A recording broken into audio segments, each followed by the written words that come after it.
Joyeux dimanche, je vous salue fraternellement, quelle que soit la religion que vous pratiquez. D'abord même être un homme de bonne volonté, c'est une chose fantastique. Être un homme de bonne volonté, le Seigneur aime ça.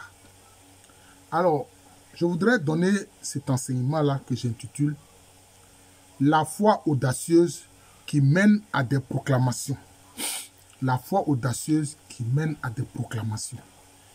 Certes, nous prions, nous demandons des choses au Seigneur. Mais le Seigneur nous a donné le pouvoir de la parole.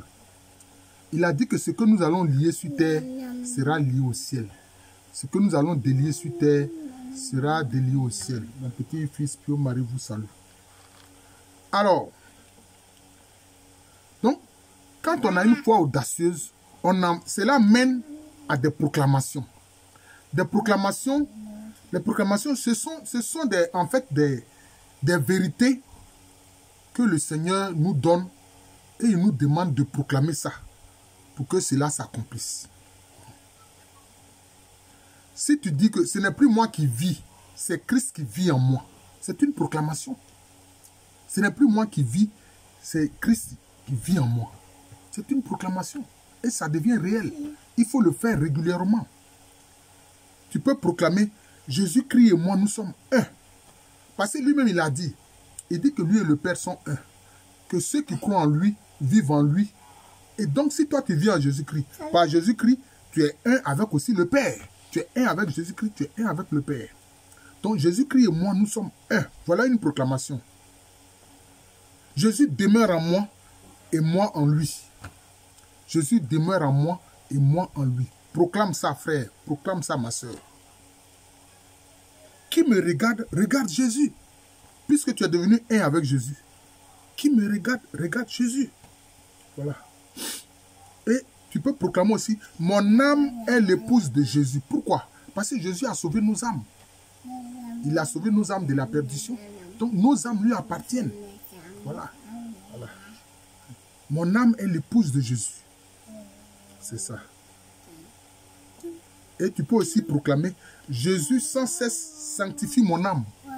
Jésus sans cesse sanctifie mon âme. Autre proclamation qui est juste, le Saint-Esprit habite en moi. D'ailleurs, Paul l'a dit, ne savez-vous pas que vous êtes le temple du Saint-Esprit et que le Saint-Esprit habite en vous? Donc le Saint-Esprit habite en moi. Voilà les proclamations de la foi audacieuse.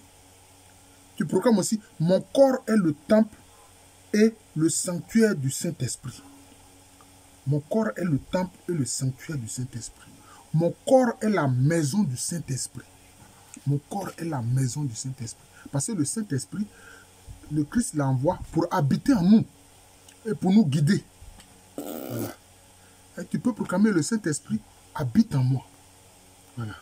Le Saint-Esprit me donne le discernement. Voilà. Allez. Voilà. Les 7 dons du Saint-Esprit sont en moi. Les 7 dons du Saint-Esprit sont en moi. C'est ça. Sagesse, intelligence, science ou connaissance, piété, crainte de Dieu, foi et puis charité. Voilà les 7 dons du Saint-Esprit. Proclame que cela est en toi, que le Saint-Esprit t'a donné ça. Tu peux aussi dire, mon esprit est entre les mains du Père Céleste. Certains, ils attendent à l'article de la mort pour dire que leur esprit est entre les mains du Père Céleste. Parce que le Seigneur Jésus-Christ, quand il allait mourir sur la croix, il a dit, Père, en tes mains, je remets mon esprit. Mais non, mais d'ores et déjà, en imitant Jésus, nous aussi, nous pouvons dire, mon esprit est entre les mains du Père Céleste. Voilà. Il faut le faire. Nous sommes des imitateurs de Jésus. Il y a un livre très intéressant qu'on appelle d'ailleurs l'imitation de Jésus. Imiter Jésus. Je dois avoir le livre, mais bon, c'est dans ma bibliothèque, je l'ai. L'imitation de Jésus. Le fait d'imiter Jésus. Donc, tu peux proclamer, mon esprit est entre les mains du Père Céleste. Tu peux proclamer aussi, mon esprit est sans cesse purifié par le Père Céleste. Ne faites pas attention à tout ce que Pio Marie est en train de faire. Mon esprit est sans cesse purifié par le Père Céleste. Le Père Céleste et son Fils Jésus-Christ demeurent en moi et moi en eux. Le Père Céleste et son Fils Jésus-Christ demeurent en moi et moi en eux. Vous savez, ces proclamations-là font que Dieu lui-même fait sa demeure en nous. Et donc, quelqu'un qui va venir nous faire quelque chose sur le plan mystique, ça ne nous touchera pas. Ça ne nous touchera pas. Parce qu'au plan spirituel, ce n'est plus toi qui le verras, mais c'est le Seigneur Jésus-Christ qui est en toi qui le verra. C'est le Saint-Esprit qui a fait sa demeure en toi et qui a fait de ton corps son temple là. C'est le Saint-Esprit qui va voir. Voilà. Donc c'est ça. C'est ça. Le Père Céleste et son Fils Jésus-Christ demeurent en moi. Et puis aussi, pourquoi pas, pour ceux qui ont la dévotion mariale comme la Vierge, qui ont la dévotion mariale comme nous autres, comme par exemple les équipiers du rosaire, comme les légionnaires, tu peux dire, la Vierge Marie est ma mère bien-aimée. La Vierge Marie, elle est ma mère bien-aimée. Et elle veille sur moi. Parce qu'une mère veille sur son enfant. Puis tais-toi. La Vierge Marie est ma mère bien-aimée. Et elle veille sur moi. Et puis, par rapport à ton nom de baptême, tu as un saint. Si tu t'appelles Pierre, bon. Saint-Pierre est ton saint. Si tu t'appelles Paul, Saint-Paul est ton saint. D'ailleurs, je ferai une vidéo sur Jésus et Paul. Donc, tu peux dire, moi, par exemple, moi, mon saint patron, c'est Saint Padre Pio. Saint Pio de Pietrelcina. Parce que, en fait, René, ça veut dire simplement né de nouveau. Ça veut dire simplement né de nouveau. Voilà, mon prénom, ça veut dire simplement né de nouveau. Donc, le saint patron que je me suis découvert, c'est Saint Padre Pio. C'est d'ailleurs pour cela que j'ai proposé au papa de mon petit-fils de l'appeler Pio Marie, parce que j'ai la dévotion de Saint Padre Pio et de la Vierge Marie. C'est pour ça que mon petit-fils, son nom de baptême, c'est Pio Marie. Voilà. Donc, je dis, Saint Padre Pio est mon saint patron qui prie pour moi. Saint Padre Pio est mon saint patron qui prie pour moi. Voilà. Donc, voici autant de proclamations, frères, qu'on peut faire. Quand c'est comme ça, en fait, à travers tous les exemples que je viens de donner, vous pouvez trouver d'autres exemples qui mènent à des proclamations. Alors, le Seigneur même vient faire sa demeure en vous. Et alors, vous êtes forts. Voilà, vous êtes forts. Voilà. Parce que vous êtes habité par le Seigneur Jésus-Christ lui-même, par le Saint-Esprit, par le Père. Donc, aucun démon ne peut venir vous posséder, puisque la place est déjà occupée.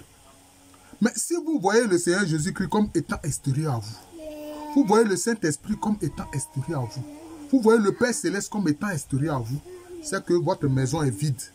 Voilà, votre maison est vide. C'est pour ça que Jésus-Christ a dit, quelquefois on chasse un démon, et il va prendre 7 autres démons plus mauvais que lui pour venir habiter dans la personne et la situation de la personne est encore plus catastrophique. Mais parce qu'on n'a pas invité le Seigneur à venir habiter dans la personne.